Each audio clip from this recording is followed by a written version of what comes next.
¿sí? Que va a involucrar patologías que comprometen tanto al sistema nervioso central como el sistema nervioso periférico. Es un motivo de consulta bastante frecuente y no siempre implica patologías neurológicas per se, pero bueno, hay un grupo de enfermedades que van a comprender este síntoma, entonces a partir de la debilidad es que vamos a estudiar esas patologías.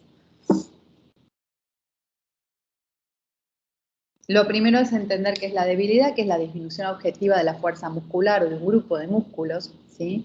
Porque, digamos, el paciente puede referir, me siento débil, y en realidad cuando nosotros examinamos, no sé si recuerdan cuando vimos la clase de examen neurológico, yo les dije que hay una escala que se llama Medical Research Council, donde ustedes tienen que hacer distintas maniobras, donde el paciente hace extensión y flexión, y ustedes contraponen la fuerza muscular. En esas maniobras es que ustedes van a poder objetivar si realmente la debilidad es tal o si es más una percepción o una experiencia subjetiva, que en ese caso sería más bien la fatiga, que como les dice, bueno, es una sensación subjetiva, un cansancio físico o mental, agotamiento o dificultad para mantener una actividad.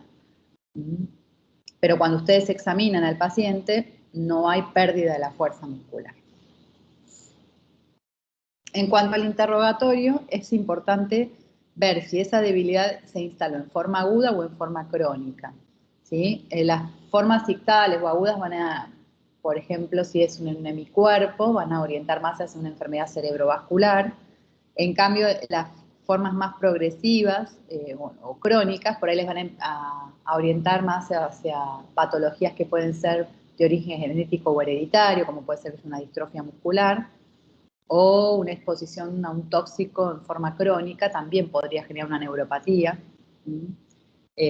o a un paciente con diabetes también podría generar una neuropatía que no va a ser aguda. En cambio, si una paraparesia se instala en forma aguda, van a pensar en neuropatías tipo Guillain-Barré o porfirias, que son de instalación súbita. El comportamiento, hay patologías donde la debilidad tiene fluctuación a lo largo del día.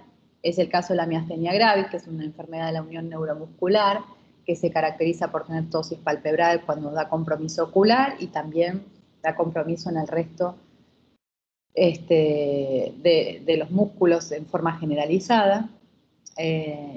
También es importante ver la distribución que tiene, si es unilateral, si es bilateral, si es simétrica, asimétrica, si es distal o proximal.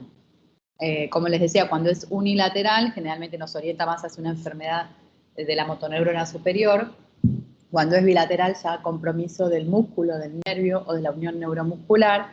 Y el tema de la distribución, si es proximal o distal, o cuáles son los grupos de músculos que están afectados, a veces también si estamos sospechando una distrofia muscular, nos ayuda a orientar a qué tipo de distrofia puede tener el paciente. Cuando hacemos ya estudios moleculares o inmunistoquímica del músculo, pedir sobre la sospecha clínica. Dentro de los antecedentes es importante indagar sobre enfermedades sistémicas. Puede haber debilidad como complicación, no sé, de un hipotiroidismo, por ejemplo, y eso no es porque hay una afección neurológica, sino por la enfermedad sistémica. Si tiene alguna enfermedad neurológica previa, diagnosticada, también, porque podría ser, pues ya tiene diagnóstico de esclerosis lateral amiotrófica, bueno, sigue agregando debilidad porque va en el marco de la progresión de esa enfermedad, no porque agregó una enfermedad nueva. Y los antecedentes familiares son importantes porque en este grupo de patologías están las distrofias musculares, las neuropatías, que son patologías que tienen agregabilidad familiar. Por la distribución, ustedes pueden pensar en distintas topografías, ¿sí? Cuando es simétrica bilateral, por ejemplo, pueden pensar en miopatías o en neuropatías, también en la unión neuromuscular. Y cuando son unilaterales, por ahí más pensar en radiculopatías o en afecciones piramidales, ¿sí? Dentro de las miopatías hay algunas formas que son hereditarias, hay otras que pueden ser tóxicas. Bueno, hay que hacer varios estudios que ahora vamos a ver el orden. Cuando hay compromiso de la unión neuromuscular, la enfermedad más conocida es la miastenia gravis, pero dentro de los diagnósticos diferenciales tienen que incluir el síndrome de Lambertson y el botulismo. Y bueno, y las demás ya las vamos a ver más adelante. Cuando la debilidad entonces es unilateral, tienen que ver si hay una hemiparesia o sea, es una monoparesia. En general, la hemiparesia, cuando es todo un hemicuerpo, va a hacer sospechar compromiso de la motoneurona superior. Y bueno, ahí tienen varios ejemplos de algunos. Y la monoparesia o monoplejía puede ser por compromiso de la motoneurona superior, pero también por compromiso del nervio periférico o de una raíz específica, ¿sí? No siempre es por compromiso de motoneurona superior, también puede ser de motoneurona inferior. Bueno, tienen que repasar el aspiramidal, eso es de anatomía, para entender cuáles son hasta dónde llega la motoneurona superior y hasta dónde llega la motoneurona inferior. Ahí estamos viendo el recorrido. La motoneurona superior nace en el área motora primaria y llega hasta el asta intermedio lateral de la médula. Y la motoneurona inferior está en el asta anterior de la médula y hace su recorrido y se considera que hasta llegar al músculo, ¿sí? Pasando por las raíces, los plexos, los nervios periféricos, la unión neuromuscular y el músculo están incluidos en la motoneurona inferior. Es importante dentro de la semiología que recuerden que tanto el compromiso de motoneurona superior como inferior va a dar debilidad dentro de los síntomas. Las diferencias se van a ver dentro de otros síntomas acompañantes. Por ejemplo, la atrofia muscular, el compromiso motoneurona superior no se ve inicialmente, sino que aparece con la cronicidad de la lesión, mientras cuando el compromiso es de motoneurona inferior, la atrofia aparece tempranamente. En cuanto a las afecciones del tono, el compromiso de motoneurona superior va a tener hipertonía, que se llama espasticidad, mientras que el compromiso de motoneurona inferior va a dar hipotonía. Los reflejos osteotendinosos van a estar aumentados o incluso por estar vivos en el caso del compromiso motoneurona superior. En cambio, va a haber disminución o arreflexia en el caso de la motoneurona inferior. La presencia de reflejos patológicos como Hoffman, Babinski y Clonus va a estar acompañando el compromiso motoneurona superior, mientras que no van a estar en motoneurona inferior y sí puede haber fasciculaciones y calambres cuando el compromiso es la motoneurona inferior. ¿Alguna duda hasta acá? ¿También? Bueno, entonces recuerden, porque las claves semiológicas son importantes para ver cómo ustedes van a armar el algoritmo de estudio del paciente, porque piensen que la debilidad va a ser el síntoma principal en cualquiera de las afecciones, digamos, de motoneurona superior o inferior. Lo importante es analizar el resto de síntomas acompañantes, más, bueno, los otros datos de la anamnesis, la forma de instalación, la progresión, si hay antecedentes familiares, antecedentes de enfermedades sistémicas, de exposición a tóxicos, lo que fuere, todo eso les va a ir ayudando, pero obviamente en el examen neurológico, si obtienen síntomas, o sea, si encuentran signos de motoneurona superior o inferior, también les va a ir ordenando en la cabeza cuál es el algoritmo de estudios que tienen que solicitar. Vamos a empezar con las enfermedades de las neuronas motoras, donde digamos, la principal y la más conocida es la esclerosis lateral amiotrófica, que da compromiso de motoneurona superior e inferior, es una enfermedad neurodegenerativa. En general, la forma es esporádica, pero también hay un pequeño porcentaje donde hay formas que son hereditarias de esta enfermedad. En las patologías que son solamente de compromiso de motoneurona superior, tenemos la esclerosis lateral primaria, que es esporádica, y dentro de las hereditarias tenemos la paraplegia espástica familiar. Y dentro de las patologías que solo dan compromiso de motoneurona inferior, tenemos dentro de las esporádicas la atrofia muscular progresiva o la poliomielitis, y dentro de las hereditarias la atrofia espinal y la enfermedad de Kennedy, que son diagnósticos diferenciales. Entonces piensen que según la semiología, cuando hay mezclados síntomas de motoneurona superior e inferior, vamos a pensar en la esclerosis lateral amiotrófica, y si hay aisladamente una o la otra de las que acabamos de mencionar, bueno, me oriento más a las que son de motoneurona inferior o a las de motoneurona superior. Bueno, en el 2014 se hizo una campaña que quería como demostrar cuál era el impacto que podía tener en un enfermo cuando se les hace el diagnóstico de la esclerosis lateral amiotrófica, y lo que se quiso simbolizar que es lo mismo que recibir un baldazo de agua fría. Para todo esto se sumaron varios famosos y tiene que ver con el impacto de la enfermedad, porque lamentablemente no tiene una sobrevida larga, el compromiso es bastante severo y no tenemos todavía tratamientos efectivos en reducir la progresión de esta enfermedad. También se le dio importancia en esta película, que es La teoría del todo, donde cuenta la historia de Stephen Hopkins, Y bueno, está buena para que la vean porque ahí la verdad es que el actor representa muy bien, sobre todo cuando es al principio, que le hacen el diagnóstico de la enfermedad, cómo van progresando los síntomas. De hecho, eso le mereció el Oscar a quien hizo de Stephen Hawking, perdón. Y por último, recordar que este paciente murió a los 76 años. No es la historia de la mayoría de los pacientes que tienen esta enfermedad, pero bueno, él fue una mente brillante y lo que demuestra, digamos, es que a pesar del compromiso motor que puede ir dando, las áreas intelectuales muchas veces se preservan. Hay algunas formas que pueden dar una demencia asociada, generalmente una demencia frontotemporal variante conductual, pero muchas veces solo la limitación es física. Y digamos, este científico brillante lo que le mostró al mundo es que es eso, ¿no? A él le dio solo el compromiso motor y eso no le impidió seguir publicando. Obviamente fue alguien que tuvo acceso a montones de métodos de rehabilitación, a montones de sistemas de compensación de sus fallas, que por ahí no es la historia de la mayoría de los pacientes, pero bueno, es un ejemplo de que la limitación física no va a ser una limitación intelectual. Bueno, ya puntualmente hablando de la enfermedad, recordar que es la más frecuente dentro de las afecciones de la motoneurona, ¿sí? Dentro de las enfermedades neurodegenerativas que afectan la motoneurona. Se llama esclerosis lateral por el compromiso del asa intermedio lateral de la médula. ¿Sí? Recuerden que la motoneurona superior va hasta ahí y hay una degeneración de las columnas laterales. Y amiotrofia por la típica amiotrofia que se genera por el compromiso de la motoneurona inferior. En general afecta a personas entre 43 y 52 años en el caso de las formas familiares y alrededor de los 60 años en las formas esporádicas.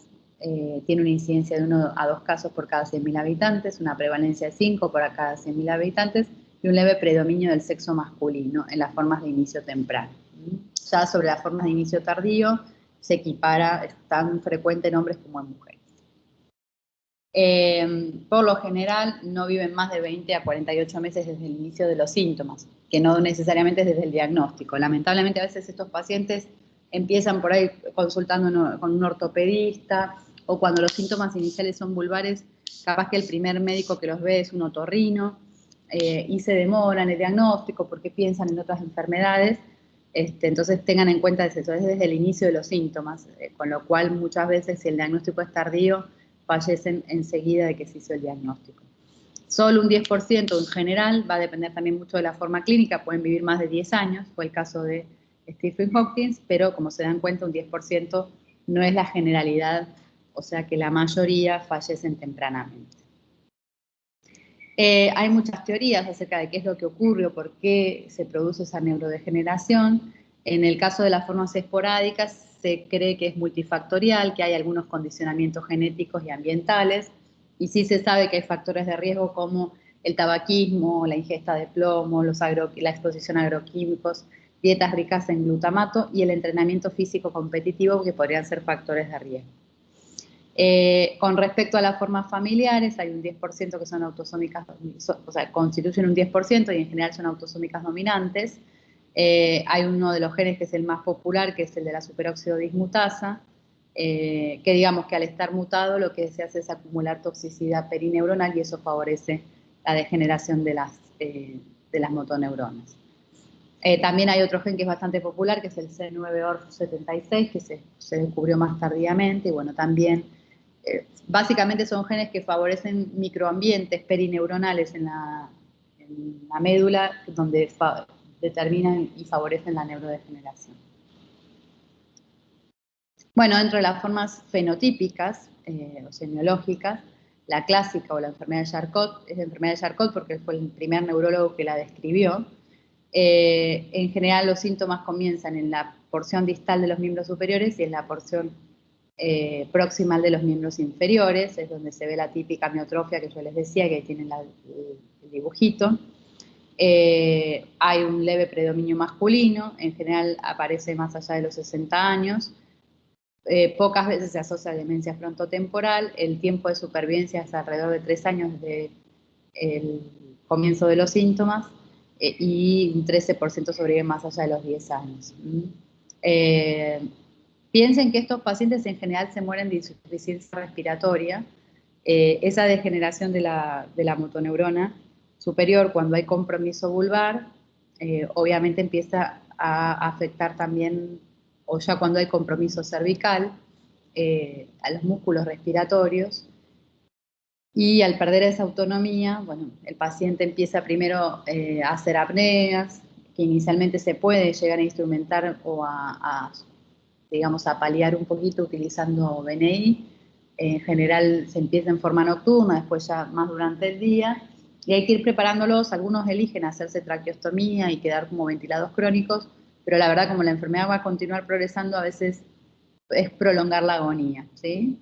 Pero bueno, eso hay que ir preparando al paciente, se lo digo, una vez que se hizo el diagnóstico ya hay que plantearles de una, que la insuficiencia respiratoria va a llegar en algún momento y que es importante que tengan definido qué es lo que quieren hacer.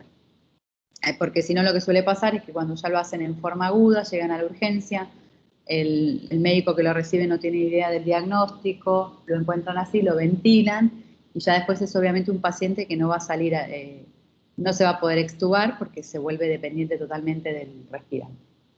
Bueno, la forma vulvar es una de las formas más catastróficas, ¿sí? Empiezan con síntomas como disartria, disfagia, pueden tener atrofia y fasciculaciones en la lengua. Estos son los casos que les digo que por ahí consultan inicialmente con el otorrino, empiezan a estudiarlos de patología local de ahí, y eso muchas veces demora el diagnóstico, salvo que el otorrino se le prenda la lamparita o haya tenido la clase con la doctora Subir y piensa, es posible que tenga una enfermedad neurodegenerativa. En líneas generales, la remisión es bastante tardía, lo que me ha pasado a mí, y por lo general estos pacientes no sobreviven mucho tiempo, más porque como el compromiso vulvar los expone mucho a que hagan broncoaspiraciones y muchas veces fallecen más de esas complicaciones que de lo que es la progresión en sí de la enfermedad. Hay otras formas, que el FlyNAIM y el FlyLEG, donde se da inverso, digamos, a lo que es la forma clásica. El FlyNAIM se da principalmente, inicialmente proximal en los miembros superiores, mientras que el FlyLEG se da distal en los miembros inferiores. Este último se puede confundir a veces con lesiones del ciático popliteo externo, que lo mismo pasa muchas veces, que cuando son pacientes jóvenes le van dando vuelta. Y por ahí, si el electromiografista que hizo el estudio no tiene muy buena formación, lo informa como una neuropatía y después con la progresión uno empieza a darse cuenta que se trata de una enfermedad neurodegenerativa. Estas también no tienen mucha supervivencia, entre 3 a 4 años desde el diagnóstico. Pero bueno, la particularidad es como a la inversa la distribución de lo que suele ser la forma clásica en lo que es la debilidad. La forma piramidal, persisten solo síntomas piramidales durante algunos meses, pero después sí empiezan a agregar los signos de motoneurona inferior. No están desde el inicio de la enfermedad, entonces por ahí tiene esa particularidad. Por eso es importante hacer las ayudas diagnósticas, hacer una resonancia de cerebro, de columna, para descartar que no hay un daño estructural, porque al haber solo inicialmente síntomas de motoneurona superior, ustedes van a pensar que tiene un tumor medular, que tiene, no sé, bueno, cosas que solo comprometan motoneurona superior. Y habiendo excluido todo eso, y después, bueno, el seguimiento les va a ir dando los síntomas de motoneurona inferior y les va a ayudar a poder hacer el diagnóstico. Otra de las formas más catastróficas, si no es la más, es la forma respiratoria, donde el paciente tiene insuficiencia respiratoria desde el inicio de los síntomas. Puede tener además síntomas vulvares, como disartria, disfagia, atrofia de la lengua y fasciculaciones en la lengua. Y estos viven, el tiempo de supervivencia desde el diagnóstico es más o menos, perdón, desde el inicio de los síntomas es de 1.5 años, 1.4 años. Y no hay pacientes que sobrevivan más allá de los 10 años. Bueno. Existen los criterios del Escorial, estos son criterios que clásicamente siempre se han utilizado, donde establecemos si la ELA es clínicamente definida, clínicamente probable y avalada por estudios complementarios, clínicamente posible, o la familiar definida con apoyo de laboratorios. Vamos a decir que es clínicamente definida cuando hay síntomas de motoneurona superior e inferior en por lo menos 3 regiones. La probable es cuando hay en 2 regiones síntomas de motoneurona superior e inferior. La clínicamente probable puede ser, hay distintas variantes, cuando hay signos de motoneurona superior e inferior en una sola región, o solo síntomas de motoneurona superior en una región, o síntomas de motoneurona inferior en al menos 2 regiones. Y además, bueno, vamos a tener hallazgos electromiográficos típicos, como potenciales fibrilatorios en reposo, o aumento de los potenciales de unidad motora que se dan con la actividad voluntaria del paciente. Y la clínicamente posible es cuando tenemos signos de motoneurona superior e inferior en una sola región, solo en una región de motoneurona superior, o signos rostrales de motoneurona inferior y signos de motoneurona superior. Bueno, la ya definida es cuando tenemos tanto signos de motoneurona superior e inferior y además un estudio genético positivo y la historia familiar. Y bueno, y que esté documentado la mutación que genera la enfermedad. Ya con eso no es discutible el diagnóstico para nada. En el 2020 hubo una revisión de los criterios diagnósticos. La idea, lo que hicieron es como disminuir las exigencias y no pensar tan, o sea, esto lo que busca es hacer un diagnóstico más temprano y agrega algunas características clínicas de síndromes específicos, por ejemplo, los que están vinculados a las mutaciones con C9orf76. Dentro de los estudios complementarios siempre hay que hacer un laboratorio bien completo, hay que pensar en causas que pueden simular una esclerosis lateral amiotrófica, hay que pedir, bueno, además de lo básico, función tiroidea, se puede pedir una inmunoelectroforesis en suero porque hay veces que puede haber formas que son paraneoplásticas, una CPK para descartar que no haya una neopatía, VIH porque hay formas de VIH que pueden dar síndromes tipo ELA-like, se puede pedir calcio, porque el hiperparatiroidismo puede llegar a dar síndromes ELA-like, un colagenograma también, algunas patologías autoinmunes pueden simular esto. Y bueno, en el caso de que ya tengamos documentada la historia familiar, pedir directamente el estudio genético y no perder el tiempo. La electromiografía es uno de los estudios complementarios que más les va a ayudar. Vamos a ver esto que yo les decía, los potenciales fibrilatorios en reposo, cuando normalmente el músculo en reposo no genera ningún tipo de actividad, pero en esta patología sí, y el aumento de las unidades motoras, el aumento del tamaño de la unidad motora cuando el paciente ejerce su acción voluntaria con el músculo. Es importante realizar una resonancia de cerebro y de columna cervical y dorsal, porque muchas veces patologías lesionales de estas estructuras pueden dar síntomas de motoneurona superior, incluso el paciente tener también síntomas de motoneurona inferior, y es por un daño estructural. A veces hay hallazgos típicos que se pueden llegar a ver en la resonancia, que es como la hiperintensidad del haz piramidal en el FLAIR y en la difusión. No se ve en todos los pacientes, pero cuando se ve es bastante típico y es bastante patognomónico de la esclerosis lateral amiotrófica. Hay muchos diagnósticos diferenciales, va a depender de qué forma clínica estamos hablando, pero por ejemplo, bueno, las que hablamos al principio, otras enfermedades de las neuronas motoras puede ser la esclerosis lateral primaria, la enfermedad de Kennedy, patologías estructurales, como les dije, que ya con el hecho de hacer la resonancia del cerebro y de columna, ustedes se quedan tranquilos de que no se trata de una lesión, puede ser un tumor, una enfermedad cerebrovascular, una siringomielgia. Dentro de las formas metabólicas, el hipertiroidismo, el hiperparatiroidismo, la intoxicación por plomo, por ejemplo. Bueno, enfermedades de la unión neuromuscular como la miastenia gravis también, más que nada la forma vulvar se asemeja mucho a la forma anti-MUX de miastenia, distrofias musculares, la polimiositis, algunos síndromes paraneoplásicos.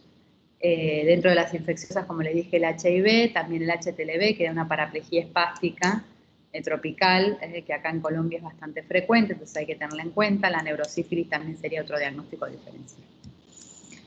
Bueno, el tratamiento específico, digamos, lo que busca es reducir un poco la toxicidad en ese microambiente que tiene la neurona y básicamente el impacto que tiene es que reduce el tiempo, prolonga el tiempo de requerimiento de ventilación mecánica, no mucho más, un par de meses.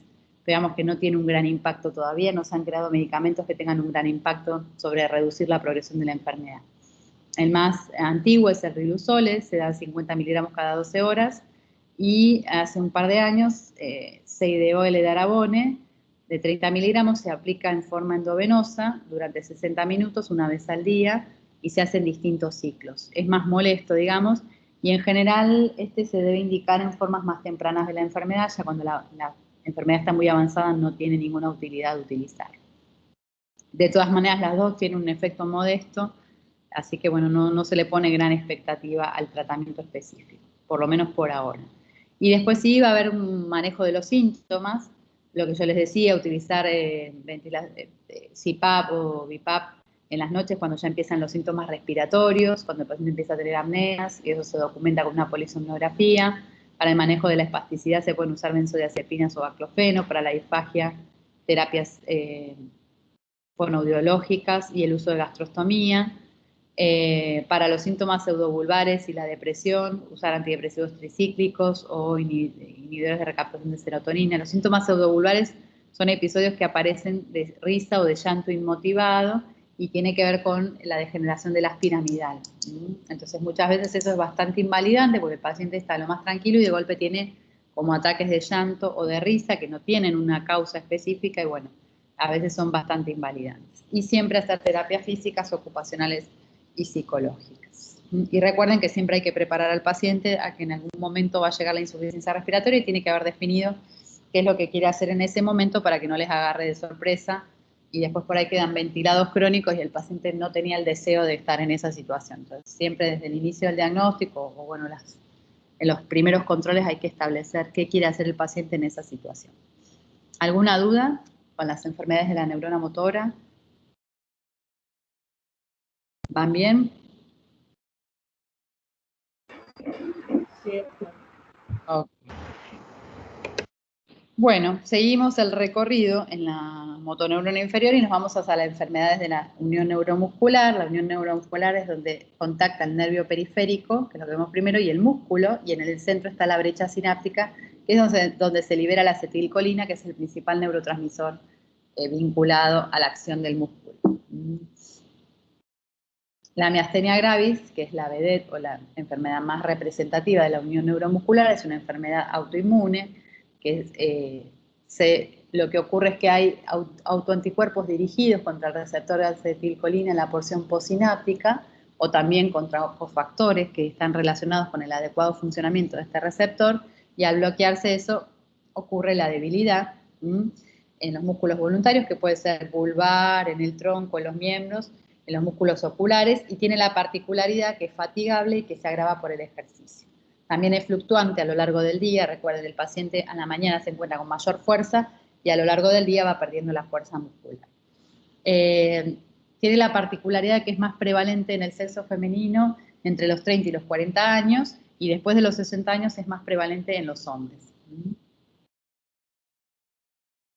Bueno, la mayoría, el anticuerpo es el antirreceptor de acetilcolina o ACRA, ¿sí? Es las formas más clásicas, pero existen también otros anticuerpos como el anti-MUS, que justamente da una forma más severa de la enfermedad, que está dirigido contra un cofactor que permite el adecuado funcionamiento de ese receptor. Y también hay otros autoanticuerpos que se han determinado, que por ahora solo se dosan o se establecen en el marco de la investigación, pero bueno, probablemente en un par de años los tengamos disponibles. Existe la particularidad que a pesar de que nos den negativos el ACRA y el anti-MUS, igual aún así el paciente puede tener una miastenia gravis, es decir, que nos den negativos los anticuerpos no nos descartan el diagnóstico. Con respecto a la clasificación, se establece a partir de los síntomas, teniendo en cuenta siempre que cuando haya compromiso vulvar va a ser una forma más grave. Tenemos 5 clases. La clase 1 es cuando es solamente ocular. Un pequeño porcentaje de síntomas va a poder convertirse en una forma generalizada, aunque la mayoría quedan como formas oculares. Apaguen los micrófonos, por favor. Que son formas leves, ¿sí? El paciente suele andar muy bien, responden muy bien a la piriostigmina y no suelen tener mayores complicaciones. Las clases 2, 3 y 4 son las formas generalizadas. ¿Alguien tiene el micrófono? Eso.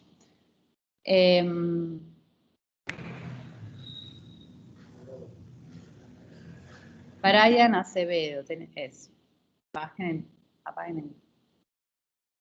como les decía, las 2, 3 y 4 son formas generalizadas y se dividen a su vez en A y B, dependiendo, bueno, va a ser la 2 leve, la 3 moderada y la 4 grave. Las 3 son formas generalizadas y se dividen en A o B, si afectan predominantemente los miembros, el tronco o ambos, en el caso del A, y si afecta principalmente, da compromiso vulvar, es decir, orofaringio y respiratorio, es la clase funcional P dentro de cada uno. Y la clase de 5 es cuando el paciente ya requiere intubación con o sin ventilación mecánica por culpa de esa debilidad, el uso de sonda nasogástrica o gastrostomía, y esto es lo que se llama crisis miasténica, que es la forma más grave de presentación de la enfermedad.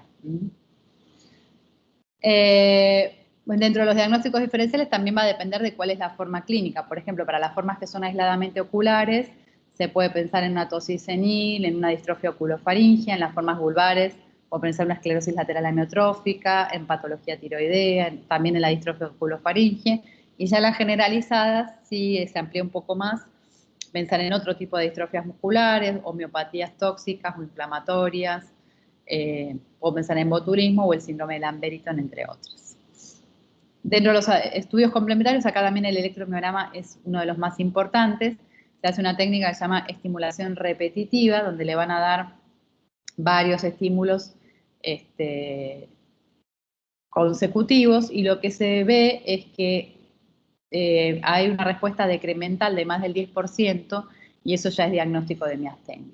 En el caso de que nos dé negativa la estimulación repetitiva, y eso es muy común, por ejemplo, en las formas oculares, porque no hay afección de los músculos de las extremidades, puedo hacer la electromiografía de fibra única, y lo que voy a encontrar es el aumento del jitter, que es bien típico de la miastenia. También tengo que pedir una tomografía de tórax. Muchas veces esta patología coexiste con lo que se llama timoma o restos tímicos, y eso puede estar vinculado con la fisiopatología de la enfermedad, y esos pacientes que tengan esos hallazgos positivos van a resección quirúrgica, tanto de los restos tímicos como del timoma. El dosaje de los anticuerpos también es muy importante. Como les decía, el más común es el antirreceptor de acetilcolina o ACRA. El antimus es menos frecuente, pero es más severo, y también puede haber doble positivo también. Y recuerden que si dan negativos no me lo descarta, porque ya en el marco de la investigación se han descrito otros anticuerpos que también pueden ser causales de esta patología. Siempre hay que evaluar la función tiroidea, primero porque es diagnóstico diferencial, el hipertiroidismo, por ejemplo, y también porque a veces puede coexistir la patología tiroide autoinmune junto con la miastenia gravis. En el caso que se requiera, se puede hacer una biopsia muscular. Hay veces que las formas anti-MUS generan dudas porque dan mucho síntoma vulvar, el paciente ya tiene mucha atrofia muscular, y eso obviamente no es lo más típico de ver en esta enfermedad. Entonces, si tengo dudas o no me cierra el cuadro clínico, puedo recurrir eventualmente a la biopsia de músculo para establecer un adecuado diagnóstico diferencial. Para el tratamiento, para las formas más leves, utilizamos la piridostigmina.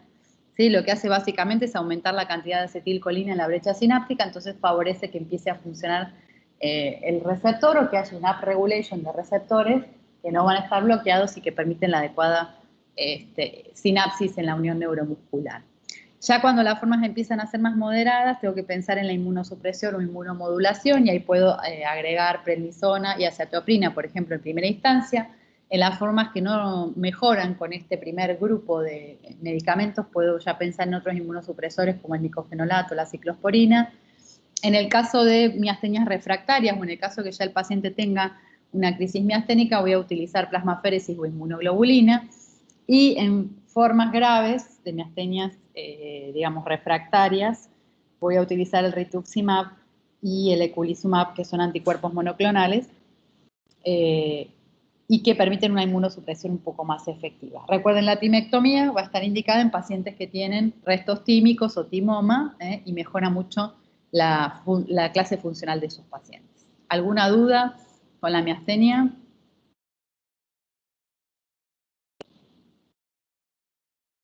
¿Les quedó claro? Bueno. Y a modo como de repaso, para tener en cuenta cuando quieran estudiar los diagnósticos diferenciales, esto es como un ejemplo. Los principales diagnósticos diferenciales dentro de lo que son enfermedades de la unión neuromuscular son el síndrome de Lamberton y el botulismo. La miastenia gravis es postsináptica, mientras que tanto el Lamberton como el botulismo son presinápticos. La miastenia, yo le había dicho, recuerden que es más prevalente en mujeres entre los 30 y los 40 años, y más allá de los 60 años es más prevalente en hombres, mientras que el Lamberton es más común en los hombres y el botulismo en los niños, ¿sí? Con respecto a los músculos afectados, tanto en la miastenia gravis como en el Lamberton hay los músculos oculares, el compromiso de las extremidades, y la particularidad del Lamberton es que principalmente afecta a los miembros inferiores, no tanto a los miembros superiores. Mientras que el botulismo da mucho compromiso vulvar desde el inicio y también compromiso generalizado. Tanto en el Lamberton como en el botulismo van a tener disautonomía acompañante, es decir, sudoración profusa, pueden tener taquicardia, arritmias cardíacas, fluctuaciones en la presión arterial. Los reflejos osteotendinosos van a estar conservados en la miastenia, mientras que pueden estar disminuidos o ausentes tanto en el Lamb-Eaton como en el botulismo. La debilidad empeora con el ejercicio y mejora con el reposo en el caso de la miastenia, y es a la inversa en el Lamb-Eaton, mejora con el ejercicio. La estimulación repetitiva por electromiografía da una respuesta decremental en la miastenia gravis, mientras que en el síndrome Lamb-Eaton da una respuesta decremental a baja frecuencia y tiene facilitación a alta frecuencia. Y lo mismo ocurre en el botulismo. En la miastenia podemos encontrar hiperplasia tímica o timoma. En el síndrome Lamb-Eaton puede ser paraneoplásico asociado a un cáncer de pulmón. Y bueno, en el botulismo es importante indagar sobre el antecedente de una intoxicación, ¿sí? A veces se da como en grupo o de gente que haya comido el mismo alimento, entonces hay que indagar sobre eso. Con respecto al tratamiento, cada uno tiene un tratamiento específico que es diferente, por eso es importante hacer un buen diagnóstico. Como les dije, en la miastenia usamos piridostimina, inmunosupresores e inmunomoduladores. En el síndrome de Lamb-Eaton, lo ideal, si es paraneoplásico, es que hay que remover ese tumor, y también se utilizan drogas inmunosupresoras, inmunomoduladoras y la 3,4 de aminopiridina. En cuanto al botulismo, se hace soporte vital hasta que pase la acción de la toxina y se utiliza una inmunoglobulina antitoxina.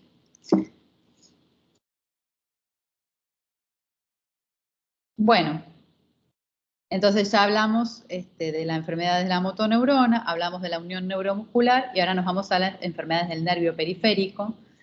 Las más comunes, o sea, estas se pueden dar como mononeuropatía, mononeuropatía múltiple, pero lo más común son las polineuropatías, donde hay una afección generalmente simétrica y bilateral de las extremidades, que puede ser progresiva y que va a tener una distribución particular según el tipo de patología que sea la causa subyacente. Pueden ser, según la electromiografía, podemos establecer distintas formas. Tenemos formas sensitivo-motoras axonales simétricas, como puede ser la diabética, la por deficiencia de vitamina B12, alcohólica, por algunos fármacos o por metales pesados. La que es predominantemente motora desmielinizante, la más común es el Guillain-Barré cuando es aguda. Y cuando hay síntomas predominantemente sensitivos, podemos pensar en amiloidosis o paraneoplásicas, que son enfermedades de fibra fina. Cuando sospechamos una polineuropatía es muy importante ver el tiempo de evolución, la distribución, qué síntomas tiene asociados y qué síntomas encontramos en el examen neurológico. El tiempo de evolución es importante si es aguda o crónica, porque eso nos va a marcar un punto de inflexión entre las posibles causas. Como les dije, la más reconocida entre las agudas es Guillain-Barré, la porfiria también. Algunas intoxicaciones agudas también pueden dar una neuropatía aguda. Y dentro ya de las crónicas vamos a pensar en diabetes, en exposición crónica al alcohol, en insuficiencia renal, entre otras. La distribución también es importante, por ejemplo, cuando es en bota y en guante es bien típica de la diabetes, por ejemplo. Entonces nos permite ya reafirmar nuestra sospecha diagnóstica, ver si hay síntomas acompañantes como el dolor, las parestesias, las disestesias, y síntomas motores, además de la debilidad, calambres, puede haber fasciculaciones también. Hay que evaluar el tono muscular, que en general va a estar disminuido, y recuerden que los reflejos osteotendinosos en las polineuropatías van a estar disminuidos o abolidos. Bueno. Entonces, en el libro tienen un cuadrito donde los dividen. Recuerden que la clasificación entre axonal y desmielinizante la van a poder hacer una vez que hayan hecho la electromiografía.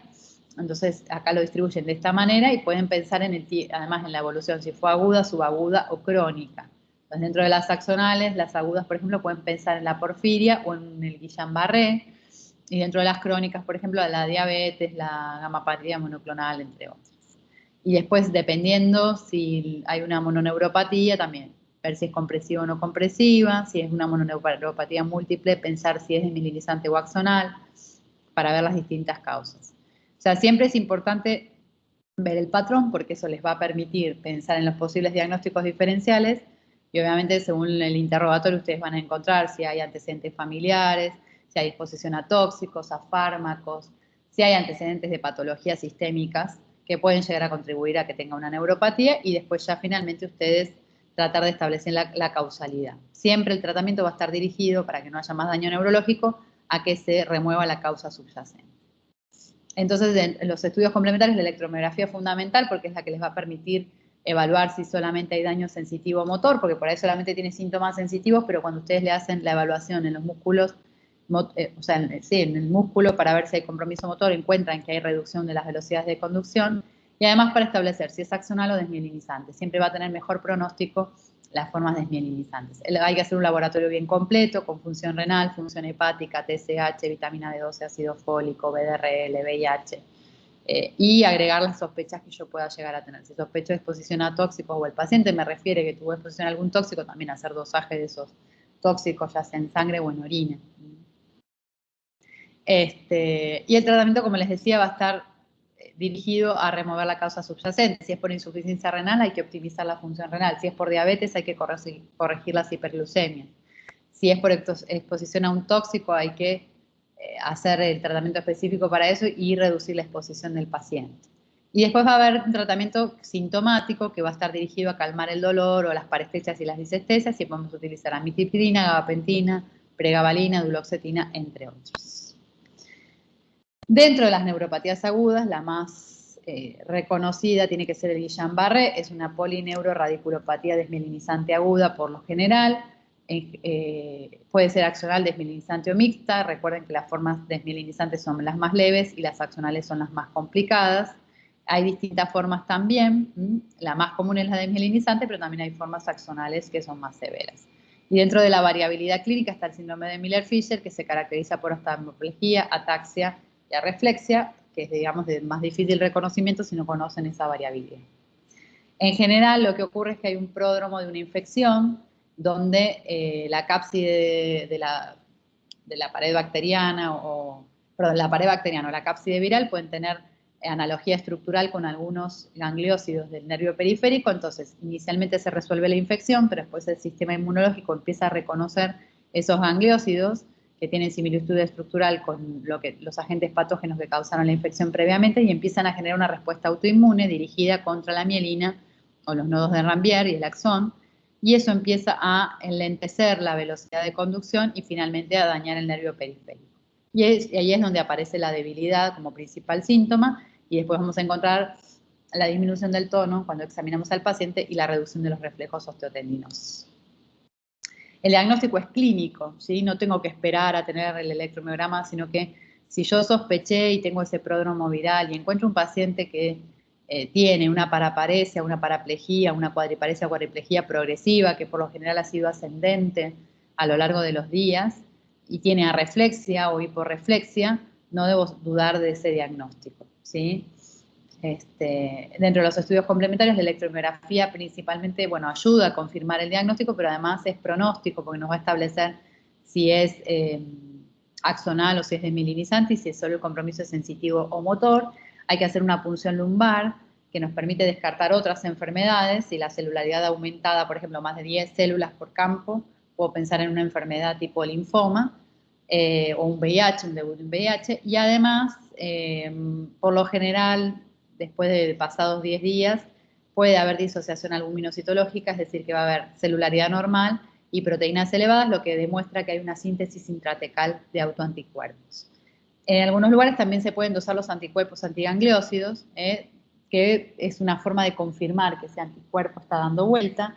No está disponible en todos lados, pero bueno, se podría dosar en sangre o en líquido cefalorraquídeo en el caso de que no tenga certeza diagnóstica o que la forma clínica no me termine de cerrar, puedo pedir el anticuerpo específico por la sospecha. Con respecto al tratamiento, en general se recomienda hospitalización en la UCI, más que nada si ya el paciente tiene cuadriparesia o cuadriplejía, hay que estar muy pendientes al sostén cefálico. Cuando el paciente pierde el sostén cefálico, inminentemente en cualquier momento va a necesitar que lo intubemos y asistencia ventilatoria mecánica, entonces siempre evaluar la fuerza del cuello, la flexostensión del cuello. El tratamiento específico es la inmunoglobulina G, se usa 2 gramos por kilo de peso total y se divide de 3 a 5 días, dependiendo de la presentación. Puede ser eso o plasmaféresis, las dos tienen la misma efectividad. Lo que busco es remover los autoanticuerpos que están bloqueando, digamos, la acción de la conducción en el nervio periférico. Muchos pacientes, a pesar de haber recibido el tratamiento específico, pueden quedar con alguna secuela. entonces van a requerir de tener terapias de rehabilitación y también puede usar, si tiene parestesias, disestesias o síntomas sensitivos molestos, puede usar los fármacos que mencionamos anteriormente, la pregabalina, gabapentina, amitriptilina y duloxetina. Bueno, ¿alguna duda? Ya entramos en el último grupo de enfermedades. O las neuropatías. Doctora, ahí en el cuadro que usted mostró donde salían todas las enfermedades, está en neuropatía sensitiva, el síndrome de Sjögren. Sí. Y no sabía que el síndrome de Sjögren, cómo ataca los nervios en ese caso. Vos pensás cualquier patología autoinmune, mismo el lupus. El Sjögren se caracteriza por tener ojo seco, digamos, es una enfermedad autoinmune donde hay ciertos autoanticuerpos que dan más bien síntomas oculares. Pero vos pensás que cualquier enfermedad que produzca autoanticuerpos puede eventualmente comprometer el nervio periférico, si se da ese mecanismo de mimetismo molecular o si los gangliósidos tienen similitud estructural con aquello contra lo que están dirigidos los anticuerpos. Entonces, básicamente, que te quede el concepto de cualquier patología autoinmune, el lupus, el síndrome antifosfolipídico, incluso la artritis, pueden llegar a tener la espondilitis anquilosante, pueden tener una neuropatía como un síntoma neurológico acompañante, por el solo hecho de que haya autoanticuerpos circulantes y que eventualmente se podrían depositar en el nervio periférico. Es básicamente eso. Si tenés la duda, si es por eso o no, ahí a lo que se recurre es a la biopsia de nervio y se hace una inmunistoquímica para documentar cuál es el autoanticuerpo que está depositándose en el nervio periférico. Pero si vos, por ejemplo, empezás el tratamiento específico de la enfermedad y empiezan a mejorar los síntomas, digamos que no te haría falta hacer esa biopsia de nervio. Muchas gracias, doctor. De nada. ¿Alguna otra duda? Bueno, el último grupo en este recorrido ya en motoneurona inferior son las miopatías, que son enfermedades por afección del músculo, ¿sí? Hay alteraciones estructurales que van a dar debilidad, que es el síntoma principal que une a todas las patologías de esta clase, pero a su vez pueden tener mialgias, atrofias, pseudohipertrofias, fatigabilidad, intolerancia al ejercicio o alteraciones en la relajación muscular. En general, los reflejos osteotendidosos van a estar normales, recuerden, porque el compromiso del músculo no debería afectar los reflejos, salvo que estemos en una forma ya muy evolucionada y el paciente tenga mucha atrofia muscular, y si hay mucha atrofia asociada, puede haber eventualmente disminución de los reflejos. Pero en un diagnóstico inicial no deberían estar afectados. Son muchas enfermedades diferentes. Básicamente hay una alteración estructural en la conformación o alguna mutación selectiva que determina que haya una formación inadecuada de la célula muscular o de alguno de los componentes, de la membrana nuclear, del sarcómero, y es lo que finalmente va a dar la debilidad. Muchas veces lo que termina pasando es que empieza a haber muerte del miocito y reemplazo del tejido adiposo por el tejido muscular. Se van a clasificar según la distribución, esto que yo les decía, a veces cuando ustedes, primero en estas patologías es muy importante hacer un buen genograma, ¿sí? Hay que sentarse, indagar desde los abuelos o bisabuelos y hacer una reconstrucción de toda la familia y buscar que no haya agregabilidad familiar en algo parecido a lo que le está pasando al paciente. Y después lo siguiente es evaluar qué distribución tiene de compromiso. Por ejemplo, si es más proximal, voy a pensar en una enfermedad de Eugeni-Becker, en una miopatía inflamatoria, en una distrofia miotónica tipo 2. Si el compromiso es, más axial, puedo pensar en una polimiositis, en una miopatía hipotiroidea. Si tiene miotonía asociada, voy a pensar en una distrofia miotónica tipo 1, tipo 2. ¿Sí? Entonces, la distribución, que siempre hay que empezar desde la cabeza y después ir evaluando desde cefálico a caudal, siempre ir comparando en forma de un lado y del otro cómo está la fuerza muscular, haciendo la maniobra como les mostré en la escala esa cuando vimos la del Medical Research Council en el examen neurológico. Dentro de los laboratorios es importante hacer una CPK. Por lo general está aumentada, pero si ya el paciente tiene mucho compromiso muscular, puede estar disminuida. Eritrosedimentación, PCR y TSH. Recuerden que siempre el compromiso tiroideo es un diagnóstico diferencial. Y también pensar que puede haber patologías autoinmunes que pueden estar generando el compromiso muscular. En el electromiograma voy a encontrar un patrón miopático. O sea que fíjense tanto en la esclerosis lateral amiotrófica como en la miastenia gravis, como en las polineuropatías. También en las miopatías el electromiograma es un estudio, que es como el eje a partir del cual yo puedo empezar a razonar las etiologías y la causa subyacente de la patología. Se pueden hacer estudios genéticos directamente. Si yo ya tengo documentado que la mamá tiene una distrofia miotónica tipo 1, no voy a hacer una biopsia muscular, que no tiene mucho sentido, sino directamente el test genético para documentar si el hijo también tiene la misma mutación. Siempre hay que pedir ecocardiograma y estudio funcional respiratorio. Piensen que estos pacientes fallecen, porque digamos, no solo hay compromiso del tejido muscular, también puede haber, esquelético, digamos, puede haber compromiso del músculo cardíaco. Entonces puede haber una insuficiencia cardíaca, puede tener hipertrofia del ventrículo izquierdo, y eso terminaría desencadenando que tenga arritmias cardíacas, y que eso puede ser el condicionante del fallecimiento del paciente. El estudio funcional respiratorio, porque hay muchas de estas distrofias que pueden generar el compromiso del músculo respiratorio, no siempre ocurre, y lo mismo es hacer la causa de muerte del paciente. También se puede hacer una polisomnografía por la misma razón que la esclerosis lateral amiotrófica. Ustedes se anticipan a cuando el paciente empieza a hacer apneas, y por ahí ya usando una ventilación no invasiva pueden darle soporte durante algunos años más. Y el tratamiento es sintomático, hay que hacer terapias de rehabilitación principalmente. No hay tratamientos específicos todavía. Sí hay en desarrollo terapias génicas específicas para algunas, pero todavía no tenemos disponible ninguna. En algunas, como la de Duchenne y Becker, los corticoides han demostrado que tienen utilidad, entonces en ese caso se pueden utilizar corticoides. Lo mismo, por ejemplo, en las miopatías que son inflamatorias, como la polimiositis, la dermatomiositis o la miositis por cuerpos de inclusión. Ahí los corticoides, inmunosupresores, inmunomoduladores pueden llegar a tener alguna utilidad, pero en el resto de las distrofias musculares hereditarias no tenemos tratamiento específico. Y recuerden que siempre es importante hacer una buena orientación de su patología cardíaca y respiratoria, es decir, si tiene insuficiencia cardíaca, tratarla, si tiene una arritmia cardíaca hay que tratarla, y empezar con el uso de CPAP en el caso de que ya se documente que haya apneas de sueño, para prevenir que no haya una parada respiratoria. Bueno, ¿alguna pregunta de todo lo que vimos? Doctora, yo tengo una pregunta. Dale.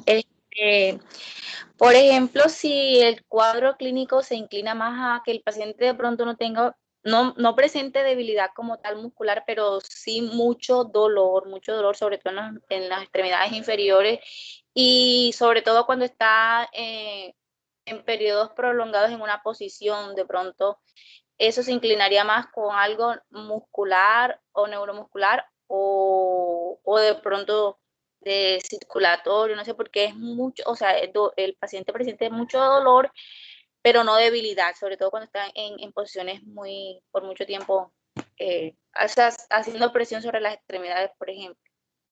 Mira, en las distrofias musculares puede haber dolor, pero más que nada en las miopatías inflamatorias.